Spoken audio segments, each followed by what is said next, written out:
Welcome to today's Explainer. We're taking abstract economic theory and turning it into a tangible, fascinating story.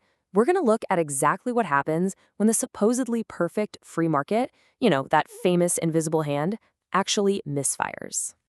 Think about this for a second. Why exactly do governments slap a heavy tax on your favorite sugary drinks, but then turn around and offer massive subsidies if you buy an electric car? It's kind of wild, right? Well, if you imagine a world with zero rules or interventions, things could actually descend into chaos pretty fast. To understand why, we've got to look at the specific blind spots of the free market.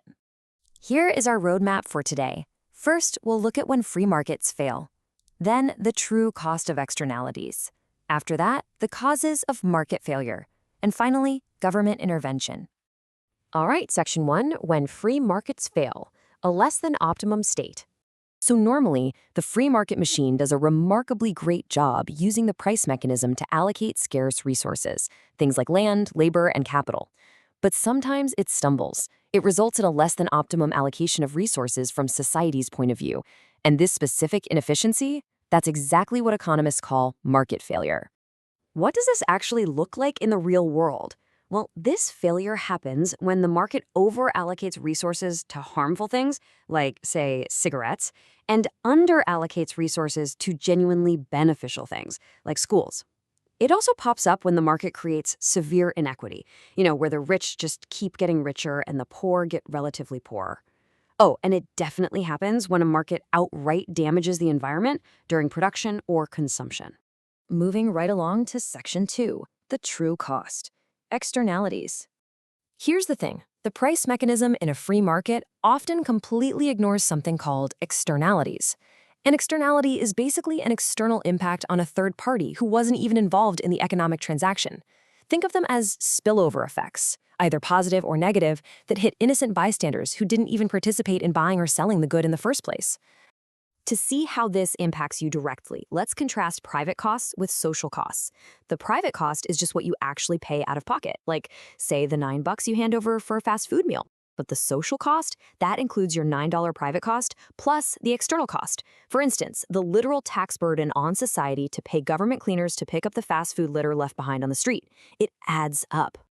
So the absolutely crucial equation to remember here is this. The true social cost equals the private cost plus the external cost. It's a much, much better reflection of what an economic transaction actually costs us all. But hey, it's not all bad news. We also have external benefits. Take a private bee farm, for example. The farmer gains a private benefit income from selling their honey. But almost by accident, they provide a massive external benefit to a third party. Those bees fly right over and pollinate a neighboring apple orchard entirely for free. In this scenario, the social benefit is way greater than just the private benefit alone. So here's a crucial pattern you really need to watch out for. Whenever you see the overconsumption of harmful goods, which generate external costs, or the underconsumption of helpful goods, which generate external benefits, you are literally witnessing market failure in action. Which brings us to Section 3, causes of failure, why the market stumbles. The primary tug of war in market failure is actually between demerit goods and merit goods. Demerit goods, like gambling and alcohol, have harmful impacts. They're often addictive, and honestly, society just naturally overconsumes them. On the flip side, we've got merit goods, like vaccines or education. These are incredibly beneficial to society, but they're underconsumed. Why? Because people simply don't fully recognize their long-term private or external benefits right away. Next up on the list of market failures are public goods. These are totally vital for society. Think national defense or street lighting. But the free market flat out refuses to provide them. Why? Well, because they are non-excludable and non-rivalrous. Non-excludable just means private firms can't stop non-payers from using a streetlight. And non-rivalrous means one person standing under that light doesn't somehow use it up for the next person. Since private firms simply can't figure out a way to charge you for them, they just won't provide them. Two more major culprits here are the abuse of monopoly power and something called factor immobility. Monopolies often purposefully limit the supply of a good to reduce your choices and basically squeeze out higher prices and profits. Not great, right?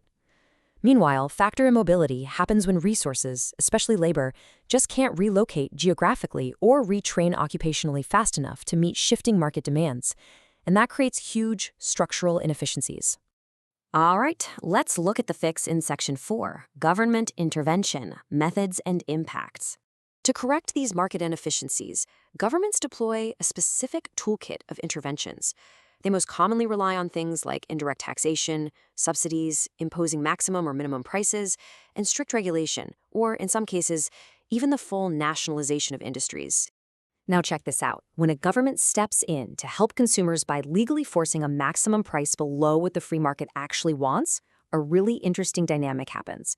It creates a massive surge in consumer demand because, hey, things are cheaper, but producers sharply cut back on supply because they're making less money. The inevitable result? An unavoidable shortage, which we also call excess demand. And this translates into some very real-world consequences. On one hand, maximum prices can heroically stabilize markets during intense short-term disruptions, like, say, securing affordable medical supplies at the start of a pandemic. But they carry a massive disadvantage. Because of that shortage we just talked about, they ironically often birth illegal black or gray markets. Desperate buyers will simply turn to illegal bidding just to get what they need. To keep this crystal clear in your mind, let's contrast the two main price controls. A maximum price is legally set below the existing equilibrium to help consumers afford goods. Conversely, a minimum price is forced above the market equilibrium. Governments usually use minimum prices to help agricultural producers survive by guaranteeing them a higher income, or to intentionally make demerit goods, like alcohol, simply too expensive for people to overconsume. When you're evaluating these fixes, it's absolutely critical to realize that no single intervention is perfect. That's exactly why governments often combine methods, like hitting cigarettes with steep taxes and strict age regulations at the same time to make a real impact. You also always have to consider consumer responsiveness or elasticity. A small tax bump might deter some folks, for sure, but wealthy consumers with inelastic demand, they might just completely ignore the higher price. Which leaves us with a final, really fascinating question to ponder as we wrap up this explainer. If fixing the free market always creates side effects, like minimum prices creating wasted excess supply and maximum prices creating illegal black markets, is government intervention actually a perfect cure, or is it really just replacing one problem with another, forcing us to constantly manage a different kind of trade-off? Definitely think about that the next time you buy a heavily taxed sugary drink or see a subsidized electric car cruising down the road. Thanks so much for joining me for today's explainer.